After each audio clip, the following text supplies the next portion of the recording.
Hello friends, this is Abila. Welcome to my YouTube channel. இன்னைக்கு நம்ம ரொம்ப டேஸ்டியான சின்ன வெங்காயம் காரக்குழம்பு எப்படி செய்யலாம்னு பார்க்கலாம். ஸோ வீடியோக்குள்ளே போகிறதுக்கு முன்னாடி நீங்கள் என்னோட சேனல் சப்ஸ்கிரைப் பண்ணலைன்னா உடனே சப்ஸ்கிரைப் பண்ணிக்கோங்க அண்ட் பெல் பட்டனும் ப்ரெஸ் பண்ணிக்கோங்க. அப்போ தான் உங்களுக்கு நோட்டிஃபிகேஷன் வந்துட்டே இருக்கும். ஸோ வாங்க இப்போ வீடியோக்குள்ளே போகலாம்.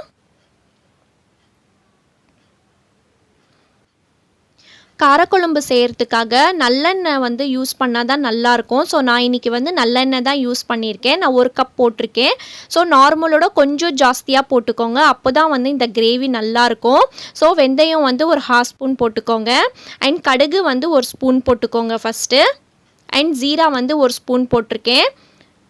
ட்ரை சில்லிஸ் வந்து கிள்ளி போட்டுக்கோங்க 2-3. அண்ட் வந்து கருவேப்பிலை வந்து கொஞ்சம் அதிகமாக போடுங்க. நான் இன்றைக்கி 1 கப் போட்டிருக்கேன். ஸோ இது கொஞ்சம் மிக்ஸ் பண்ணிக்கோங்க.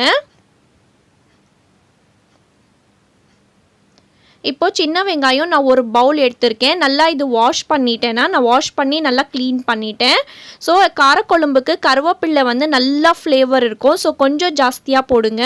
ஸோ இப்போ வந்து பார்த்திங்கன்னா உங்களுக்கு கொஞ்சமாக உப்பு போட்டுட்டு நீங்கள் க்ளோஸ் பண்ணி விட்டுருங்க லிட்டு. ஏன்னா அந்த சின்ன வெங்காயம் இருக்கு இல்லையா, அது டிரான்ஸ்பரண்ட் ஆகிற வரைக்கும் வேகணும். அதனால பாருங்கள் ஒரு 2 மினிட்ஸ் விட்டுடுங்க சிம்மில். ஸோ இப்போ பாருங்கள், இப்போ டிரான்ஸ்பரண்ட்டாக ஆயிடுச்சு. நான் உங்களுக்கு காமிக்கிறேன்.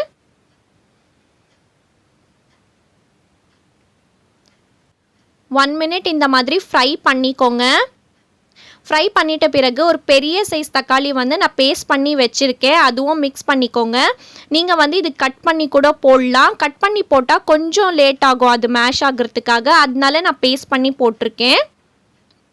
கொஞ்சம் ஃப்ரை பண்ணிக்கோங்க. நாங்கள் இப்போ வந்து ட்ரை மசாலாஸ் வந்து இதில் ஆட் பண்ணிக்கலாம். பாருங்கள், மஞ்சத்தூள் வந்து ஒரு 2 பிஞ்ச் போட்டிருக்கேன். மிளகாத்தூள் 1 ஸ்பூன் போட்டிருக்கேன். நீங்கள் காரத்துக்கு ஏற்ற மாதிரி போட்டுக்கோங்க. தனியாத்தூள் வந்து 1 ஸ்பூன் போட்டிருக்கேன். இதில் நிறைய மசாலாஸ் இல்லை, அவ்வளோதான் மசாலாஸ். ஜஸ்ட் மஞ்சத்தூள், மிளகாத்தூள் அண்ட் தனியாத்தூள் மட்டும் போதும். இது நல்லா மிக்ஸ் பண்ணிக்கோங்க. அண்ட் பூண்டும் நீங்கள் வந்து ஒரு 2-3 பூண்டு வந்து நல்லா இடித்து போட்டுக்கோங்க. நான் வந்து வெங்காயம் போடும்போதே நீங்கள் போட்டுடுங்க. நான் மறந்துட்டேன், நான் இப்போ ஆட் பண்ணுறேன். இதுவும் நல்லா ஃப்ரை பண்ணிக்கோங்க. பூண்டு வந்து பேஸ்ட் பண்ணி போடாதீங்க. இந்த மாதிரி நல்லா இடிச்சிட்டு போடுங்க. அப்போ தான் வந்து உங்களுக்கு நல்லா ஃப்ளேவரோடு இருக்கும். நான் ஜஸ்ட் 2 மினிட்ஸ் வந்து க்ளோஸ் பண்ணிவிட்டு குக் பண்ணிக்கலாம். பாருங்கள், நான் இப்போ குக் பண்ணிட்டேன். 2 மினிட்ஸ் க்ளோஸ் பண்ணி ஆயில் ஃபுல்லாக பிரிஞ்சு மேலே வந்துருச்சு. பாருங்கள், எவ்வளோ ஆயில் நல்லா பிரிஞ்சு மேலே வந்துருச்சு. குக் ஆகிடுச்சு பாருங்கள். இப்போ நம்ம வந்து பார்த்திங்கன்னா புளி தண்ணி வந்து போட்டுக்கலாம். புளி தண்ணி வந்து உங்களுக்கு டேஸ்ட்க்கு ஏற்ற மாதிரி போட்டுக்கோங்க. நான் வந்து ஒரு பெரிய சைஸ் எலுமிச்சம் சைஸ் வந்து அந்த அளவுக்கு வந்து நல்லா நான் கரைச்சி நான் இது பண்ணியிருக்கேன். நீங்கள் உங்கள் டேஸ்ட்க்கு ஏற்ற மாதிரி நீங்கள் போட்டுக்கோங்க. இந்த ஸ்டேஜில் வந்து உங்களுக்கு எவ்வளோ உங்களுக்கு கிரேவி வேணுமோ அந்த அளவுக்கு நீங்கள் தண்ணி ஆட் பண்ணிக்கலாம். இது நிறைய தண்ணி இருந்தால் நல்லா இருக்காது, கொஞ்சம் திக்காக இருந்தால் தான் நல்லாயிருக்கும். நான் வந்து இப்போ சும்மா கொஞ்சம் ஒரு 1/2 கிளாஸ் அளவுக்கு நான் தண்ணி போட்டிருக்கேன். இப்போ வந்து நல்லா உப்பு காரம்லாம் நீங்கள் செக் பண்ணி பார்த்துக்கோங்க. செக் பண்ணி பார்த்துட்டு இது க்ளோஸ் பண்ணிவிட்டு நம்ம வந்து குக் பண்ணிக்கலாம். இது டோட்டல் டைம் வந்து பார்த்திங்கன்னா எனக்கு 15 மினிட்ஸ் ஆச்சு இது குக் ஆகிறதுக்காக. பாருங்கள், இப்போ நல்லா ஃபுல்லாக குக் ஆகிடுச்சு. எல்லாம் ஆயில் ஃபுல்லாக பிரிஞ்சு மேலே வந்துருச்சு. லாஸ்ட் அண்ட் இம்பார்ட்டன்ட் ஸ்டெப் வந்து பார்த்திங்கன்னா நீங்கள் கொஞ்சமாக வெல்லம் போட்டுக்கோங்க. ஸோ காரக்குழம்புக்கு லாஸ்ட்டில் வெல்லம் சேர்த்தா ரொம்ப டேஸ்டியாக இருக்கும். அந்த ஃபுட்டேஜ் மிஸ் ஆகிடுச்சு. I am really sorry. நீங்கள் கண்டிப்பாக அது போட்டு 2 மினிட்ஸ் வந்து ஃப்ரை பண்ணிக்கோங்க.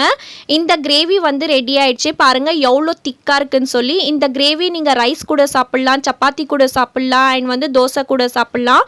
ரொம்ப ரொம்ப டேஸ்டியாக இருக்கும். கண்டிப்பாக இது வந்து நீங்கள் ட்ரை பண்ணிவிட்டு எனக்கு கமெண்ட்டில் மறக்காமல் சொல்லுங்கள் எப்படி உங்களுக்கு வந்திருக்குன்னு சொல்லி. ஸோ நான் வந்து எவ்ரி வென்ஸ்டே வந்து ஸ்டிச்சிங் ரிலேட்டட் வீடியோஸ் போடுவேன் and every Sunday cooking videos போடுவேன். கண்டிப்பாக என்னோட சேனல் நீங்கள் ஃபாலோ பண்ணிக்கோங்க. நான் உங்களுக்கு அடுத்த வீடியோவில் பார்க்குறேன். அது வரைக்கும் stay positive, be positive and think positive. Thank you so much friends.